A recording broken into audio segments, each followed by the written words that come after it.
Ja sam Dunja, dolazim iz Osijeka i volonterka sam u udruzi Pobjede koja se brine o 180 napuštenih pasa. U našoj udruzi volontiram već 5 godina, iako sam i prije nego što sam počela ozbiljnije volontirati znala ponekad prošetati pse još dok sam išla u srednju školu.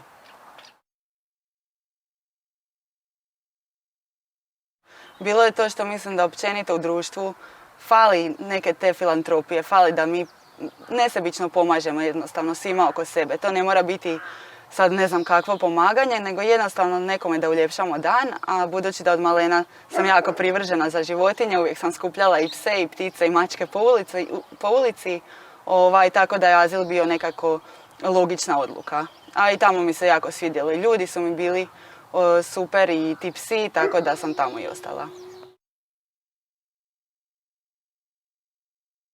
Rad u azilu, to jest volontiranje u azilu obuhvaća jedan jako širok spektar mogućnosti što osoba može i kako doprinijeti azilu. Recimo ja trenutno radim aukcije, što je jedan fundraising od čega se azil i zapravo to je glavni izvor financija, što nam naše drage sugrađanke i sugrađani doniraju, materijalna sredstva, tako da ja radim na tom dijelu. Ali što se tiče aktivnosti u azilu, znači tamo se može raditi sve od sadnje cvijeća, zato nam azil je uvijek tako prekrasan i zelen, pa do, ne znam, recimo bojanja, pa šetanje pasa, pa možda vožnje pasa kod veterinara. Također volontiranje obuhvaća i sve organizacije događaja, pa tako svako od nas volontera može pokazati neki svoj dio kreative i ubaciti neka svoja znanja i zanimanja u svoj volonterski rad.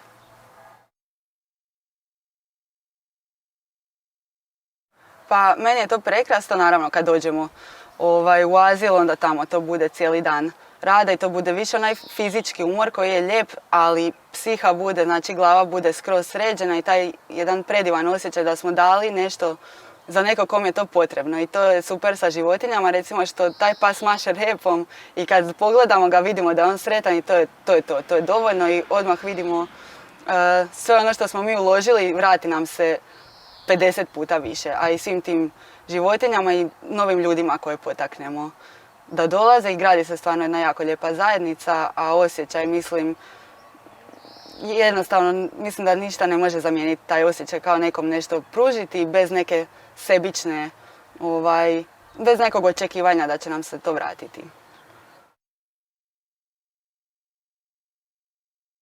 Mislim, ja bih krenula svoju obitelj koja je stvarno bila jako suportiv i stvarno su me podržavali u tom, budući da znaju da obožavam životinje, pa im to nije bilo ništa čudno.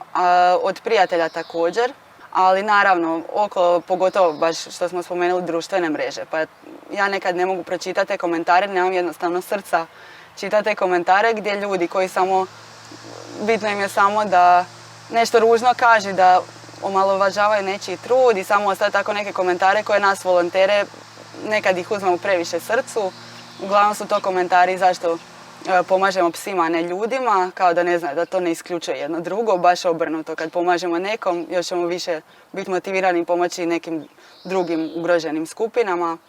Ali nađe se tu uvijek komentara, ali mislim da se niko ne treba previše obazirati na takve komentare. Uvijek će biti ljudi koji će nešto ružno govoriti, a ako mi znamo da radimo nešto dobro, takvi komentari trebali bi nam samo zapravo dati vjetar u leđa i mi bi trebali potaknuti te osobe i pitati ih, a zašto ti ne volontiraš.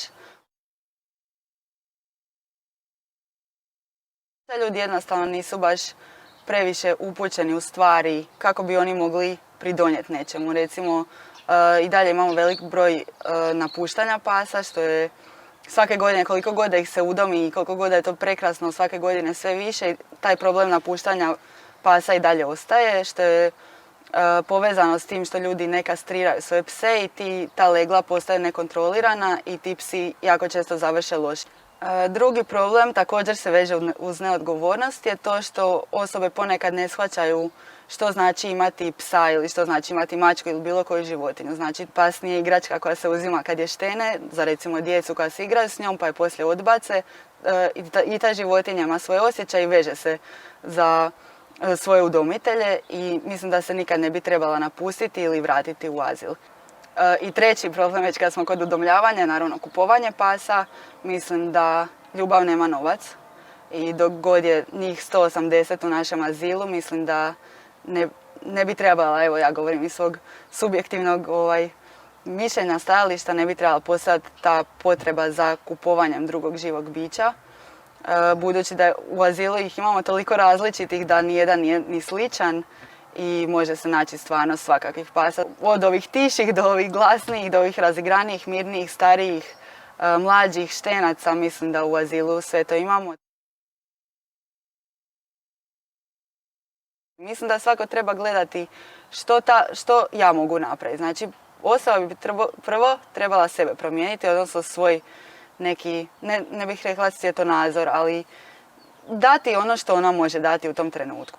Što se tiče volontiranja u Udruzi Pobjede, mislim da je samo bitno da osoba dođe kod nas u azil i jednostavno počne. I mi ćemo vidjeti, to jest i ta osoba sama će vidjeti što je odgovara. Ja sam također, kad sam došla kao volonterka prvi put, isto sam radila prvo te fizičke poslove, kada sam shvatila da ne mogu baš toliko često dolaziti u azil, a svejedno sam željela pridonijeti i odmah smo smislili što bih ja to mogla napraviti.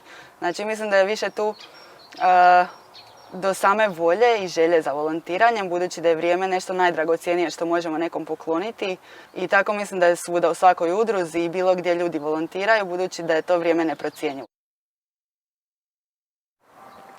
Ako se ikad nađete u situaciji da vidite neku ozlijeđenu ili napuštenu životinju, molim vas, nemojte čekati da neko drugi pruži pomoć, nego to budite vi, zato što jako puno ljudi čeka da to netko drugi napravi i ta životinja često završi jako loše.